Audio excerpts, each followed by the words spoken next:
প্রত্যেকটা মেয়েই চায় যে তার একটা নিজের সাজানো গুছানো সংসার হোক, মানে সংসারটা নিজের মতন করে তোলা। তো তার মধ্যে আমিও একজন। তো hello everyone, welcome to my another blog. তো কতদিন হয়ে গেছে ঘরটা গুছানো হয়নি, তো আমি ভাবলাম ঘরের জিনিসগুলো একটু উল্টো পাল্টো করা যাক। তাই বাবা এসেছে, বাবা আর আমি মিলে ঘরের জিনিসগুলো একটু সরালাম, মানে অন্য জায়গাতে সেট করলাম। আর বক্স পালঙের নিচে এত নোংরা হয়ে গেছে যে এই নোংরাগুলো সাফা করলাম, আর অনেক দিন হয়ে গেছে সাফা করা হয়নি। আগেও ঘরে থাকতে ঘরের জিনিসগুলো আমি আর বাবা মিলে এদিক ওদিক করতাম, আর এখন তো ঘরে করেছি বাবার সাথে। তো আরেকটা কথা কি, আমার এই সংসারটা আমি আর আমার বর একদম শূন্য থেকেই শুরু করা, কোনো কিছু আগের থেকে করা ছিল না, সব কিছু বিয়ের পরে একটা একটা করে করলাম। প্রত্যেকটা জিনিস কেনার পিছনে কিন্তু আমাদের একটা একটা করে গল্প আছে, তো সেটা তোমাদের সাথে পরে শেয়ার করব। আর ওরকম কিছু জিনিস নেই আহামরি, মানে যা আছে এটাই আমার জন্য অনেক, মানে এটাই আমার সম্বল। তো সব কিছু জিনিসের মধ্যেই কিন্তু আমার বরের অনেক পরিশ্রম জুড়ে আছে।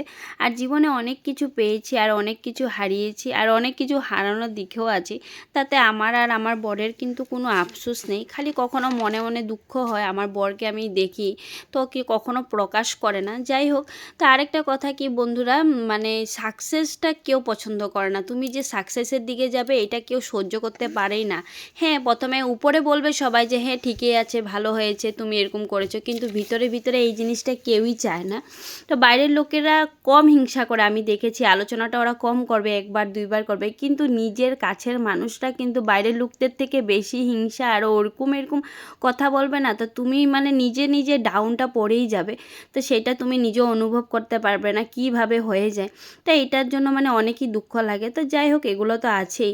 তো আমি সব কিছু আমার ঠাকুরের উপরে ফেলে দিয়েছি, যা করবে আমার পরমপিতাই করবে, তাতে আমার কোনো আফসোস নেই। ঠাকুরই জানে, যা হয়েছে ভালোই হয়। আমি মনে করি যা হচ্ছে ভালোর জন্য হচ্ছে, খারাপের জন্য হয় না। তো যাই হোক, তো তোমাদের সাথে অনেক কিছুই শেয়ার করলাম।